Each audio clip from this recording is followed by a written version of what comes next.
This episode of Steve's Outdoor Adventures was brought to you by the Adventure Armory. Rifle, scope, and ammo packages for hunters. This segment of Steve's Outdoor Adventures is sponsored by Ochicos.com. This week we're headed back out to Chama, New Mexico for my annual elk hunt. This is a place that I have hunted several times over the last 5 years, and I keep going back there because the elk hunting is just that good. This is a premier elk hunting property, and I didn't necessarily want to come out there alone, so I invited a good friend of mine, Ben Fleming, to join me on the hunt. Ben has never been on an elk hunt before. Spent years dreaming about going on an elk hunt, and I'd been to Chama a couple years before to go on a mule deer hunt with another friend of mine, and Steve gave me the invite to go out with him last fall, and I was absolutely excited to go with him. It was such a beautiful place. Ben had been waiting for the new Bergara Premier Series approach rifle to be completed. And sure enough, the day before he left, it was done, and he was able to bring it out with him on the hunt.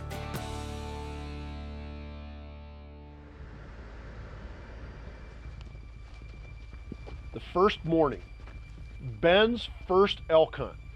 And I'd requested that we be paired up with Nevin Shippey. He's a longtime guide on the ranch, and he knows the place inside and out.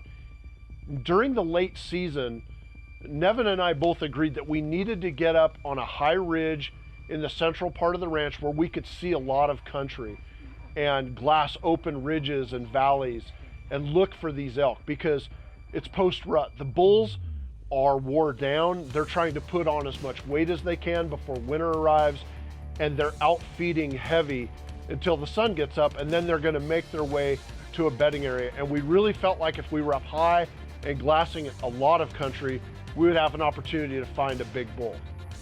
Smaller bull's on the right, bigger bull's on the left, but he's not that big. Over the next 30 minutes or so, we saw a fair number of elk and about a half a dozen branch antlered bulls, but none that were good enough for the first morning shooters. So we worked our way up to another high ridge and glassed some more breaks, trying to spot bulls moving between feeding and bedding areas. There's a bunch of elk in the bottom and they're feeding through this gap right here. We're watching them trail out about 600 yards from us. We covered a lot of country, and we just didn't turn up any more elk.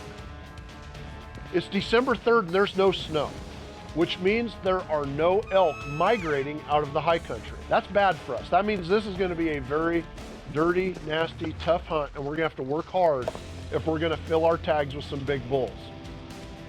But this property literally borders the Sargent's Wildlife Management Area, and just a couple of miles away are over 1,000 head of elk that are ready to migrate. They want to head to winter range. Even a little bit of weather, even a skiff of snow, could get the migration started. After what we consider a slow morning hunt, Nevin really wanted to set up and watch a meadow in the northeastern part of the ranch that borders the wildlife management area. Elk traditionally come here to feed in the evenings, so we set up here in a small blind that offered a great viewpoint. Me, I'm not much for sitting anywhere. That's why I'm a bad whitetail hunter. But if you want to be successful in elk hunting, you learn how to adapt. And anytime elk will come to you, that's a good thing. We had been there about a half hour when the first bull showed up. He was too small, but an elk nonetheless. But as darkness closed in, more elk started to appear. A group of cows and calves fed out in front of us. Then a small group of bulls fed out behind us. Unfortunately, they were all too young and far too small. Two little bulls. This is the future of elk hunting on this ranch. And as a rule of thumb, you can't shoot a 6x6 on the last day if you fill your tag with a 5x5 on the first day. And as the sun set on Ben's first day of elk hunting, we had probably seen around 100 elk and at least a dozen branch antlered bulls over the course of the day. And that's not a bad start to an elk hunt. This segment of Steve's Outdoor Adventures has been sponsored by Bergara Rifles, a passion for precision, every barrel, every rifle. This segment of Steve's Outdoor Adventures has been sponsored by Burris Optics. Find what matters. The next morning we set up to catch the elk I'd seen the night before, feeding their way back to their bedding area. Honestly, we had no intention of actually hunting them that morning. There's a big wide open valley that we would have had to cross, and in the morning there's just no chance of getting within rifle range of them. I did wish that we'd stayed at the cowboy camp the night before, because the elk were right next to the cabin. Look at that, that one just walked out from the cabin. They're in cowboy, they were inside the cowboy camp cover. But by watching them, we learned where they would likely come out that evening, and we let them be relaxed and without the stress of hunting pressure. What we had done was set up what should have been an epic evening hunt, but it was still only 7 a.m.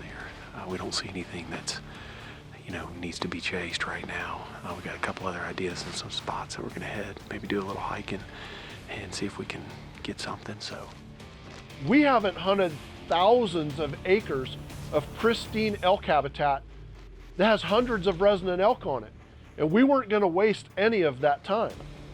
We were driving up the big canyon and rounded a corner in the road, and as so often happens, wouldn't you know, we run into a bunch of elk. Orby, you gotta be kidding me. Okay, the back one's a shooter. Okay. If we can get a shot at him. And the lower group was a bachelor group of bulls, and sure enough, 2 of them were good 6x6s. They're 300 yards away on the hillside. There's no time for a stalk. They were right there. Nevin and I are looking over the bulls, and we get Ben locked into the best of the 6x6s, and then we did what you're supposed to let a shooter do best. Just shoot. The Eliminator makes this shot easy. 2 button pushes, and you have an aiming point.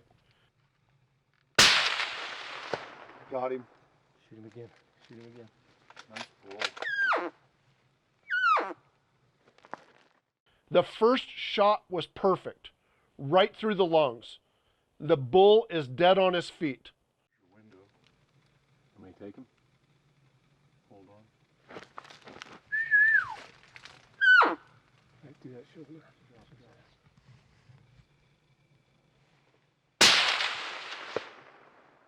He's tough. Done.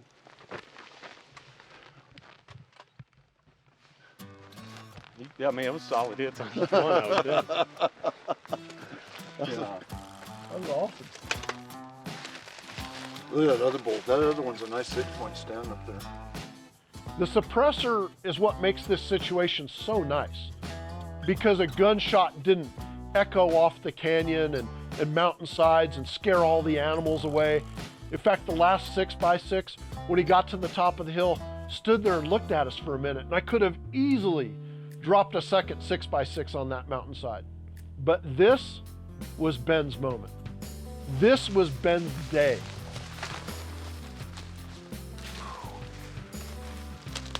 Dude, Big bull, man. no doubt about that. Oh my gosh.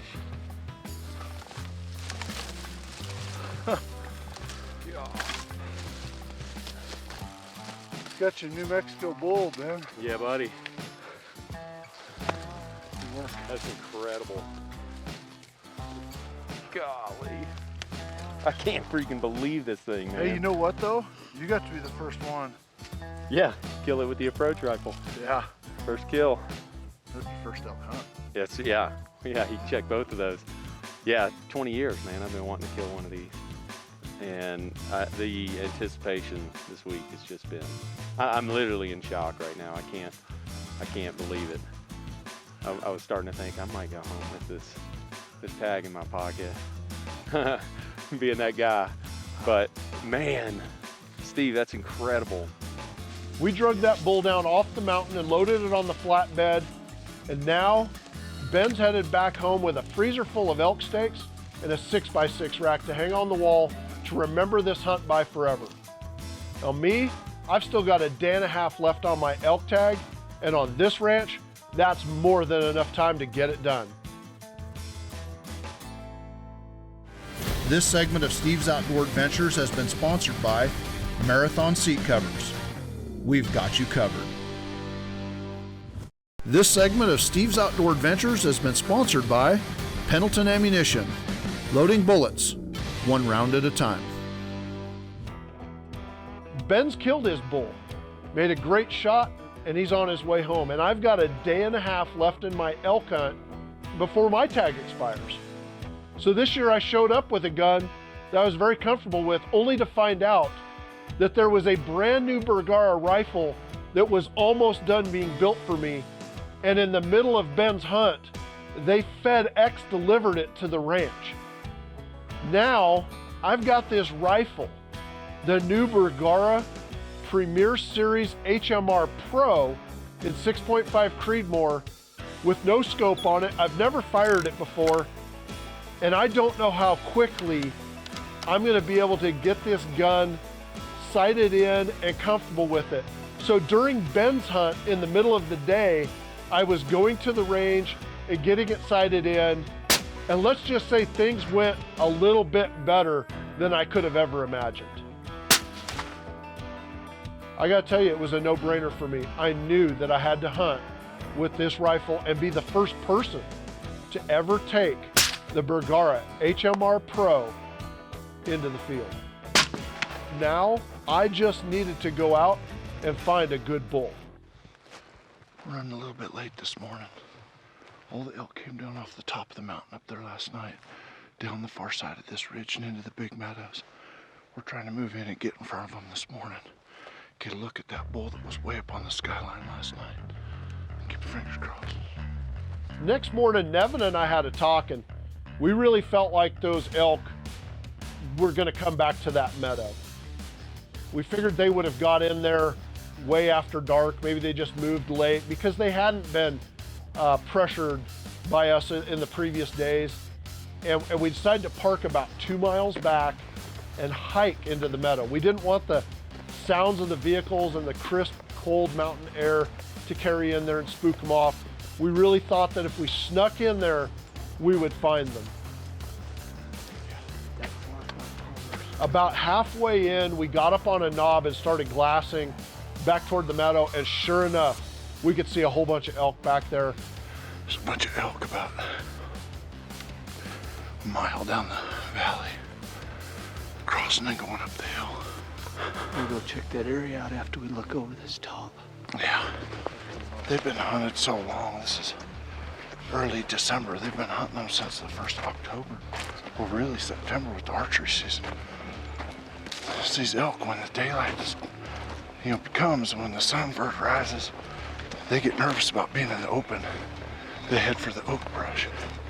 They want to get someplace in cover. We're trying to get there in front of them. We could pick out one real good bull and knew that time was ticking on us. These elk don't stick around long. Once the sun comes up, they start making their way back to the bedding area, which is on the Sergeant's Wildlife Management area. And once they cross that fence line, they're off limits. So we had to take it up a notch, and we started high stepping it for the meadow. Closer and closer we got, we would stop, we would glass, and we saw fewer and fewer elk. I could still see one of the good bulls, but the closer we got, the fewer elk.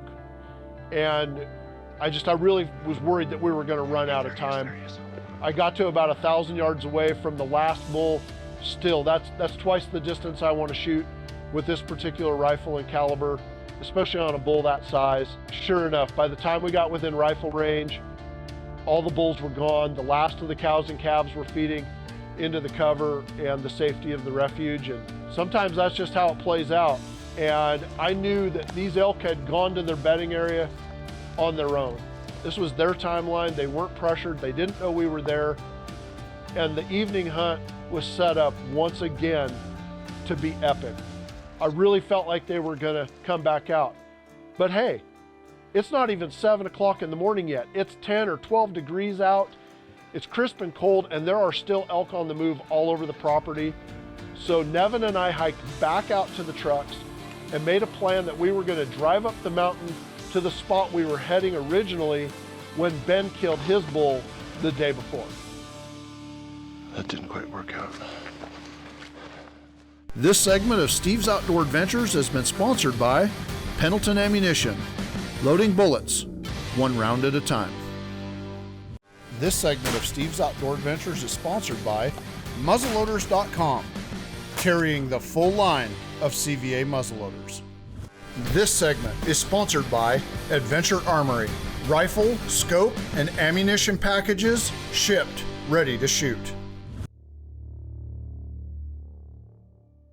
Nevin and I were slowly working our way up the edge of a canyon and glassing, and we're not that far from where Ben had killed his bull the day before.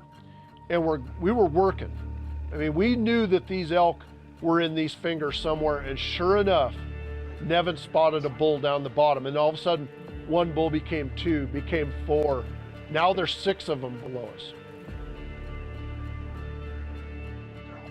As Nevin and I were looking these elk over, I'd almost convinced myself I was going to need to shoot that bull in the bottom. I had lots of time with him, but as we moved up a little closer and cleared some cover, we spotted another bachelor group of bulls up toward the top of the canyon, and a good 6-point was with them. The difference was I didn't have all the time in the world with these elk. This bull was about 30 yards away from making it into the heavy cover at the top of the canyon and dropping into the wildlife management area. Within minutes, this bull could be out of sight. I needed to act quick if I was going to get a shot at this one. I moved up, got to a point where I was somewhat clear of all the brush obstructions in front of me, got the bull in the rifle scope, used the eliminator, ranged it 398 yards. At this point, what I need to do is focus on my aiming point. To make a good shot on a bull, you've got to get him shot through the vitals. But if I want him to drop right where he's at or not go very far, I need to also make sure that I break the offside shoulder.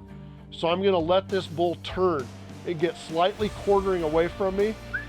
And the thing that's going through my mind the whole time is, this is a 6.5 Creedmoor. I don't have a lot of history or experience with this caliber, and I'm shooting a mere 143 grain bullet, 400 yards downrange, and I'm trying to anchor a 600 or 700 pound bull elk right where he stands. I've got to be focused.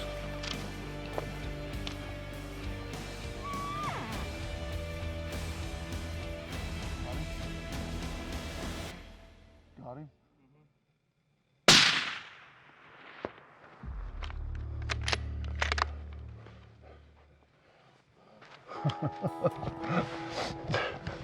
That's a nice 6x6. I think we found the bull hiding spot. Yeah, I think they're all in one pocket, that's for sure.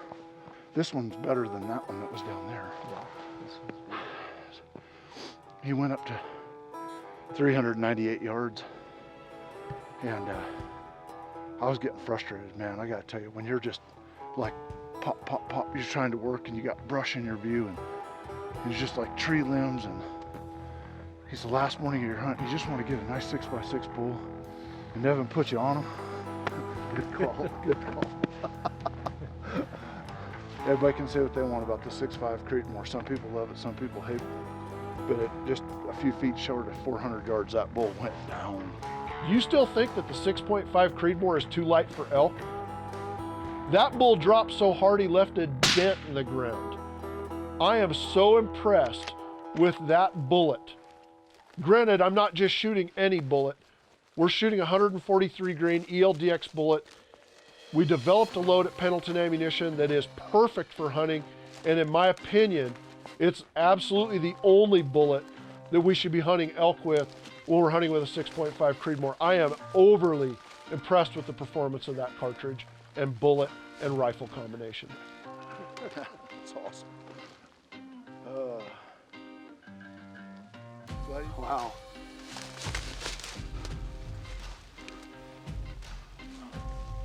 thanks again, man.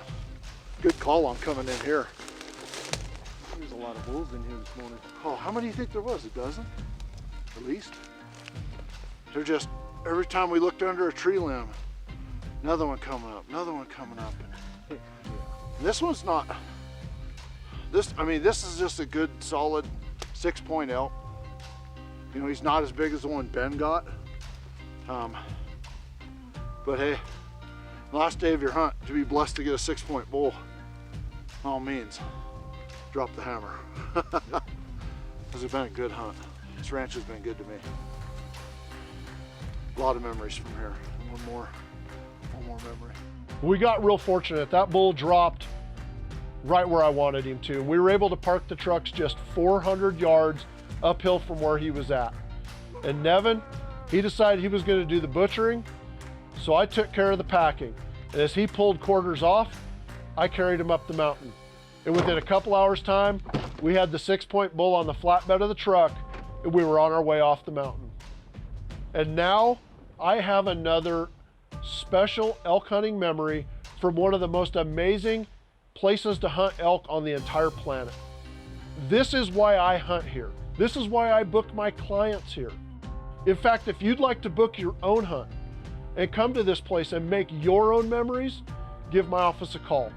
We'll take your calls, answer your questions, and help you book the hunting or fishing trip of a lifetime. Unfortunately, that's all the time I have for this week's show. But please remember to join us again next week for another exciting episode of Steve's Outdoor Adventures.